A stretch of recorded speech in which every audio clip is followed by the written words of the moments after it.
جو ہمارے ملک کے پاکستان کے اور ہندوستان کے تھے ان کے سامنے پھر یہ باتیں پیش کی گئی جن میں بڑے بڑے حضرات کے نام آتے ہیں. حضرت گولڑا شریف کے بزرگوں کا نام آتا ہے, علی پور شریف کے بزرگوں کا نام آتا ہے, شرد پور شریف کے بزرگوں کا نام آتا ہے. ان تمام حضرات نے ایک ہی موقع میں اختیار کیا کہ دیوبندی حضرات جنہوں نے یہ باتیں لکھی ہیں وہ سب کفریہ ہیں اور ایسی باتیں لکھنے والے کافر ہیں, وہ مسلمان ہرگز نہیں بلکہ دائرہ اسلام سے خارج ہیں. اب یہ لوگ ایسی بات پر کہتے ہیں دیکھو جی یہ بریلویوں کے اعلیٰ حضرت نے ہم پر یہ فتوے لگائے تھے. اب دیکھو اعلیٰ حضرت رحمۃ اللہ علیہ تو ہندوستان میں رہنے والے تھے, بریلی شریف میں رہنے والے تھے, وہ علماء حرمین تو بریلوی نہیں تھے نا, انہوں نے فتوے کیوں لگائے؟ اگر ہمیں بقول دیوبندیوں کے ان کے ساتھ حسد ہے یا ان کے ساتھ جو ہے اس قسم کی نفرت ہے کہ ہم نے بلا وجہ ان کو جو ہے نا وہ فتووں کا نشانہ بنایا, تو علماء حرمین کو تو کوئی خاص نہیں تھی, علماء حرمین کو تو ان کے ساتھ کوئی حسد نہیں تھا, علماء حرمین کو تو ان کے ساتھ کوئی نفرت نہیں تھی, تو پھر انہوں نے فتوے کیوں لگائے؟ بھائی یہ غیرت ایمانی کا مسئلہ ہے. کوئی بھی غیرت مند مسلمان ہو, ہمارا یہ چیلنج ہے آج بھی اور ہمیشہ, اور یہ دیوبندیوں کے ساتھ ہمارا یہ قرض رہے گا کہ کوئی بھی پاک و ہند کا یا کسی بھی علاقے کا کوئی ایسا بزرگ بتا دو کہ جس کو ہم بھی مانتے ہوں اور دیوبندی بھی مانتے ہوں, اور ان کے سامنے یہ عبارتیں ان کی سب پیش کی گئی ہوں گستاخانہ, اور اس نے عبارتوں کو دیکھ کر سن کر یہ لکھا ہو کہ یہ باتیں اسلامی ہیں اور لکھنے والے مسلمان ہیں, اگر وہ ایک ایسی شخصیت ثابت کر دیں گے تو ہم اپنا یہ اعتراض واپس لے لیں گے. اور ہم دعوے سے کہتے ہیں کہ کوئی اس کائنات میں ایسی شخصیت نہیں پیش کر سکتے. ہاں یہ ہو سکتا ہے کہ کسی بزرگ کو یہ باتیں ان تک پہنچی نہ ہو, انہوں نے ان کو دیکھا نہ ہو, ان کو یہ باتیں سنائی نہ گئی ہوں, تو یہ ایک الگ بات ہے. ایسی ہستی پیش کی جائے کہ جس کے سامنے یہ باتیں کھول کے رکھی گئی کہ حضرت یہ باتیں دیوبندیوں کی, اس کے بارے میں آپ کا کیا حکم ہے, کیا فتویٰ ہے, تو پھر دیکھا جائے گا کہ وہ ان کے بارے میں کیا فتویٰ صادر کرتے ہیں. اور یہ اعلیٰ حضرت رحمۃ اللہ علیہ سے پہلے یہ کتاب میرے پاس ہے, اس کا نام ہے تقدیس الوکیل ان توہین الرشید بالخلیل, لکھنے والے ہیں حضرت مولانا ابو عبد الرحمان غلام دستگیر ہاشمی نقشبندی قصوری رحمت اللہ تعالی علیہ. یہ اہل سنت و جماعت کے بہت جلیل القدر بزرگ ہوئے. انہوں نے سب سے پہلے مولوی خلیل احمد امبیٹوی کے ساتھ براہین قاطعہ, جس میں نبی کریم صلی اللہ تعالی علیہ وسلم کے علم سے شیطان کے علم کو معاذ اللہ زیادہ قرار دیا گیا ہے, اور حضور علیہ الصلوۃ والسلام کے جشن میلاد منانے کی زبردست توہین کی گئی ہے, اس کے بارے میں اس کتاب کے حوالے سے مناظرہ کیا, اور پھر وہ عبارتیں لکھ کر انہوں نے علماء حرمین کی خدمت میں پیش کی. تو انہوں نے بھی اس کتاب کے اوپر ان کے دستخط موجود ہیں, ان کی عبارتیں تقریزیں موجود ہیں, فتوے موجود ہیں. انہوں نے بھی دو ٹوک کہا کہ دیوبندیوں کی یہ باتیں سراسر غیر اسلامی ہیں. تفصیلات ان کتابوں میں دیکھی جا سکتی ہے. آئیے ہم آپ جو ہے بحث کو فیصلہ کن موڑ کی طرف لے چلیں کہ یہاں یہ تو بزرگ ہو گئے چلے بقول ان کے جی ہمارے ہیں اہل سنت ہیں, تو گو سارے بریلوی لوگ رہ نہیں سکتے کیونکہ علماء حرمین تو بریلوی نہیں تھے. بہرحال یہ ہے کہ چلے وہ کہیں گے جی وہ سنی تھے سارے آپ کے خیر خواہ تھے. ہم یہ آپ کے سامنے ایک کتاب پیش کر رہے ہیں جس کا نام ہے بزم خیر از زید. یہ لکھنے والے مولانا شاہ زید ابو الحسن فاروقی مجددی ہیں, اور یہ ایسے آدمی ہے کہ ان کے ساتھ جو بندیوں کے بڑے قریبی تعلقات ہیں, بہت قریبی تعلقات. یہ نہیں کہا کہ یہ غیر جانبدار شخصیت ہیں, ان کا تعلق جو ہے وہ مسئلہ کے بریلویت جن کو وہ دیوبندی لوگوں کے سامنے ظاہر کرتے ہیں اس کے ساتھ نہیں ہے. یہ وہ ہیں کہ جن کے بزرگوں کے ساتھ بھی دیوبندیوں کے تعلق رہے ہیں, اور ان کے بزرگوں کے یہ دیوبندی شاگرد بھی رہے ہیں. اب ان کا فتویٰ آپ دیکھ لیں, یہ کتاب ہے, اس کا صفحہ نمبر میرے پاس جو فی الحال آپ کے سامنے پیش کر رہے ہیں وہ ہے 20. یہ صفحہ نمبر 20 ہے. اس کتاب بلکہ یہ 18 سے شروع ہو رہے ہیں. اس میں انہوں نے لکھا ہے کہ دارالعلوم دیوبند کے حوالے سے جو ان کے بزرگ ہیں دیوبندیوں کے, جن میں جو ہے وہ مولوی اشرف علی تھانوی اور حافظ احمد صاحب محتمم دارالعلوم دیوبند بھی تھے. یہ دونوں مولانا ابو الحسن زید فاروقی صاحب کے والد مولانا ابو الخیر ان سے ملنے گئے. تو جب ان سے ملاقات ہوئی, ملاقات کے دوران حضرت شاہ ابو الخیر دہلوی رحمت اللہ علیہ نے ان سے سوال کیا اشرف علی تھانوی سے اور حافظ احمد جو کہ دارالعلوم دیوبند کا متمم تھا. کہتے ہیں انہوں نے فرمایا, آپ نے فرمایا ہم نے سنا ہے مدرسہ پہلے کی طرح اب دین کی خدمت نہیں کر رہا ہے. تو یہ گفتگو چل رہی تھی, تو آگے کہتے ہیں کہ پیر سید گلاب شاہ بھی یہ مکالمہ سن رہے تھے. وہ مولوی غلام دستگیر صاحب قصوری مؤلف رسالہ تقدیس الوکیل کے طرفداروں میں سے تھے. اس موقع پر انہوں نے جیب سے مختصر رسالہ نکالا جس میں مولوی اسماعیل دہلوی اور ان کے ہم خیال علماء کے ناشائستہ اقوال کا ذکر تھا. انہوں نے حضرت سیدی الوالد سے عرض کیا حضور دین کی خدمت اس طرح کی جا رہی ہے. مولوی خلیل احمد براہیم قاطیہ کے صفحہ 238 پہ لکھتے ہیں حضرت صلی اللہ علیہ وسلم کا مولود شریف کرنا اور قیام تعظیم کے لیے کھڑا ہونا بدعت و شرک ہے. اور مصر کنیہ کے جنم کی اس آخری ناشائستہ عبارت کو سن کر آپ کو بڑا ملال ہوا. یعنی حضرت ابو الحسن زید فروکی کے جو والد شاہ ابو الخیر تھے ان کے بارے میں ان کو بڑا ملال ہوا. آپ نے فرمایا افسوس ہے مولوی خلیل احمد آپ کے ذکر شریف کی مبارک محفل کو ایسی بری تشبیہ دیتے ہیں اور آپ کے ذکر شریف کی محفل منعقد کرنے سے منع کرتے ہیں.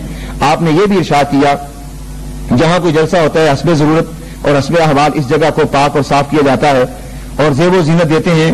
یہ لوگ معراج شریف کی مبارک محفل کو اس سے بھی روکتے ہیں. یعنی بڑے دکھ کا اظہار کیا. اور پھر آگے اس کی صفحہ نمبر 20 پر یہ عبارت ہے کہ پیر سید گلاب شاہ نے پھر سب کو اپنی طرف متوجہ کر لیا اور مختصر رسالہ میں سے مولوی اشرف علی صاحب کی کتاب حفظ الایمان کے صفحہ 7 کا حوالہ دیتے ہوئے سنایا دریافت طلب امر یہ ہے کہ اس غیب سے مراد بعض غیب ہے یا کل غیب ہے. اگر بعض علوم غیبیہ مراد ہیں تو اس میں حضور ہی کی کیا تخصیص ہے. ایسا علم تو زید و امر بلکہ ہر صبی و مجنون بلکہ جمی حیوانات و بہائم کے لیے بھی حاصل ہے. یہ سن کر آپ نے مولوی اشرف علی صاحب سے کہا کیا یہی دین کی خدمت ہے.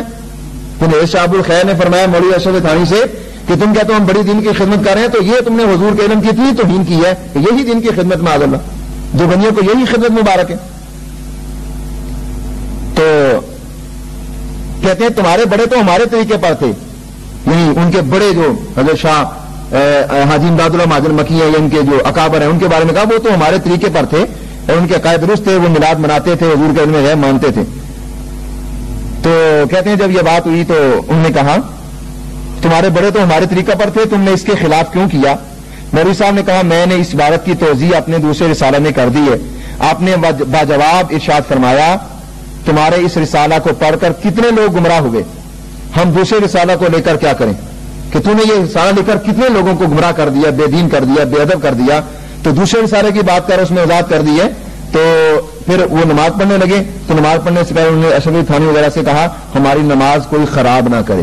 یعنی تم نے ہماری نماز میں ہمارے ساتھ جو ہے وہ شامل نہیں ہونا تو نماز با جماعت ہمارے ساتھ ادا نہیں کرنی کیونکہ تمہارے عقیدے خراب ہیں اور تمہارا جو دین سے کوئی تعلق نہیں ہے اس لیے تم لوگ دین سے خارج ہو.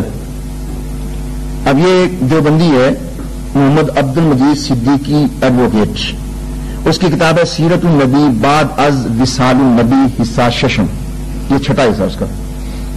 اس میں بھی انہوں نے یہ لکھا ہے یہ کہتے ہیں کہ قیام پاکستان سے پہلے حضرت حکیم الامت مجدد ملت حضرت مولانا اشرف علی تھانی نے اپنے ایک رسالے حفظ الایمان کے اندر علم غیب کی بابت ایک ایسا جملہ لکھ دیا تھا جس پر ہر صحیح الفکر مسلمان نے اعتراض کیا تھا. اب یہ جملہ سننے کے قابل ہے کہ اشرف علی تھانی نے جو جملہ لکھا تھا اس پر ہر صحیح الفکر یعنی جس کا دماغ ٹھیک تھا جس کی فکر درست تھی جس کی سوچ اسلامی تھی ہر اس مسلمان نے اس عبارت کو غلط قرار دیا تھا اس پر اعتراض کیا تھا.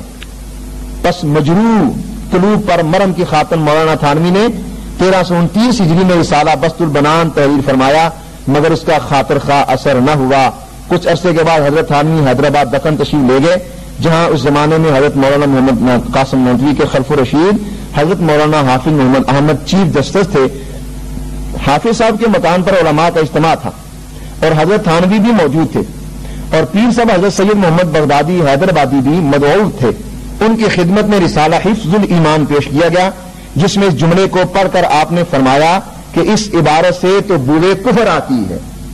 یعنی ایسی عبارت ہے جس سے کفر کی بو آ رہی ہے.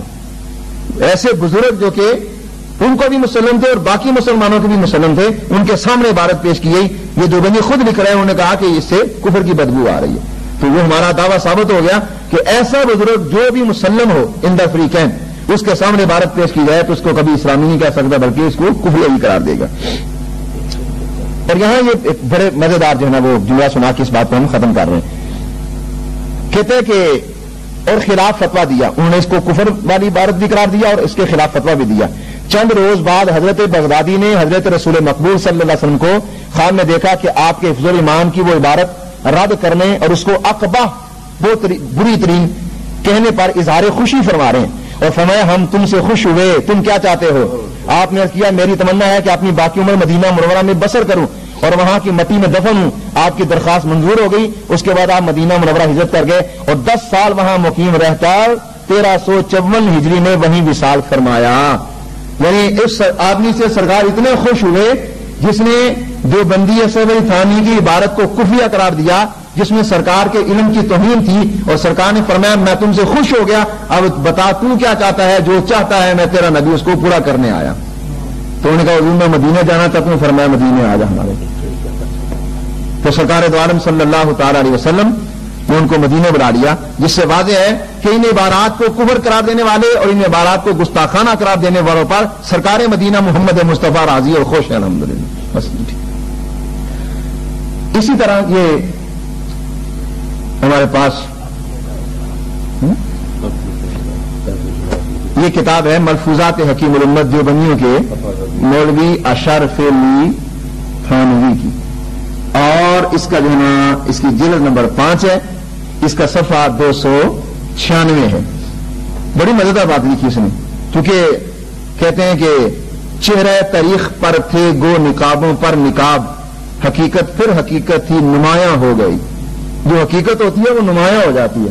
اس کو لاکھ پردوں کے نیچے دبا دیا جائے, اس کے اندر ایک صداقت ہوتی ہے, اور صداقت چھپ نہیں سکتی بناوٹ کے اصولوں سے, اور خوشبو آ نہیں سکتی کبھی کاغذ کے پھولوں سے. صفحہ نمبر 96 پر مولوی اشرف علی تھانوی نے خود لکھا ہے, کہتا ہے جس وقت مولانا نے تحذیر الناس لکھی ہے, یہ قاسم نانوتوی کی کتاب اس کی بات کر رہے, جس وقت مولانا نے تحذیر الناس لکھی ہے کسی نے ہندوستان بھر میں مولانا کے ساتھ موافقت نہیں کی.